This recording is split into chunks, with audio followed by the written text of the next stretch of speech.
రాష్ట్రంలో జరిగినటువంటి సంఘటన మీ అందరికీ విదితమే. మాజీ మంత్రివర్యులు వైసీపీ నాయకులు సీదిరి అప్పలరాజు గారి కుమారుడైనటువంటి ఆయన ఒక ప్రైవేట్ వ్యక్తి బుల్లెట్ మోటార్ సైకిల్ తీసుకొని వెళ్తుండగా ఒక ఆలయాన్ని ఆయన్ని రోడ్డు పైన ఉద్యోగం జరిగింది. గుర్తీసిన వెంటనే ఎంత అమానుషం అంటే ఆయన చనిపోయాడు. చనిపోతే అక్కడి నుంచి వాళ్ళు ఆ శవాన్ని పొలాల్లో తీసుకెళ్లి ఈడ్చుకుపోయారు. పొలాల్లో ఈడ్చుకుపోయి కొన్ని గంటల కాలం ఆ శవాన్ని బయటికి ఎవరికి చెప్పుకుంటారు, ఎవరిని కేసులో పెడదామని చెప్పేసి ఎవరైతే బండి ఓనర్ ఉన్నాడో ఆ బండి ఓనర్ వెనక్కి కూర్చున్నాడు, సీదిరి అప్పలరాజు గారి అబ్బాయి ముందు కూర్చున్నాడు. డ్రైవ్ చేస్తూ చూపిస్తే సీదిరి అప్పలరాజు గారు ఆ నైట్ ఏం చేశాడు, ఎవరైతే బండి ఇచ్చాడో వాడి ఇంట్లో పిలిపించి భయపెట్టి నీపైనే కేసు ఉండాలి, బండి మాది కాదు అని చెప్పేసి ఆయన ఎవరైతే బండి ఉన్నారో ఆయన పేరు కేసు నమోదు చేయించాడు. చేయించిందే కాకుండా రాత్రంతా వాళ్ళ ఇంటి దగ్గర పిలిపించుకొని సెటిల్మెంట్ అనే కార్యక్రమం చేశారు. ఆవిడికి మధ్యస్థితం లేదు, పిల్లలు ఇద్దరు ఉన్నారు, చిన్నపిల్లలు. వాళ్ళు వెనక వచ్చేవారు కూడా ఎవరు లేదు.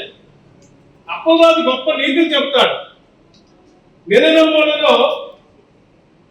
రైతులు యూరియా బస్తాల గురించి లైన్లో ఉంటే ఆవిడ ఓల్డ్ ఏజ్ 65 సంవత్సరాలు దాటి ఉంది. లైన్లో జనరల్గా యూరియాకి ఉంచుకునేటప్పుడు ఆవిడ కొద్దిగా ఒంట్లో బాగోలేదని చెప్పి పక్కన కూర్చొని పెట్టారు.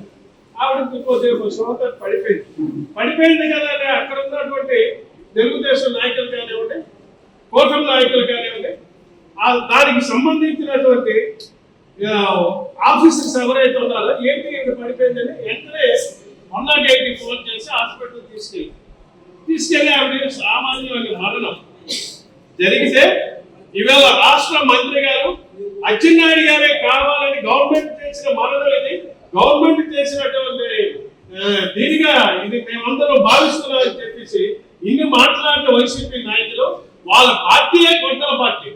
వాళ్ళ ప్రతి ఒక్కరు కూడా ఒక్కొక్క గొడ్డలే ఒక్కొక్క వెనకటి పూర్వం రాజులు చూడండి ఒక బాబు పట్టుకున్నట్టుగా వాళ్ళు తిరుగుతున్నారు. రేపు ప్రజానీకాన్ని మీ అందరికీ ఒకటే నేను విజ్ఞప్తి చేస్తున్నాను.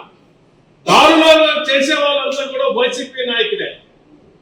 ఎక్కడ ఏ కార్యక్రమం చేసినా వాళ్ళు వైసీపీ నాయకులే. దొంగతనం చేయించింది వైసీపీ నాయకులే, దొంగలు పట్టించింది తప్పించింది వైసీపీ నాయకులే. ఒక నాయకుడు ఒక రాష్ట్ర ముఖ్యమంత్రిగా చేసినటువంటి జగన్మోహన్ రెడ్డి ఎవరైతే మీకు దొంగగా ఉన్నాడో, ఎవరైతే విజయవాడలో ఒక ఆయన ఉన్నాడో వాడి ఇంటికి వెళ్ళి పరామర్శిస్తుందంటే ఆయన తాలూకు విజ్ఞత ఎంత పనికి వస్తుందో చూడండి. ప్రజానీకానికి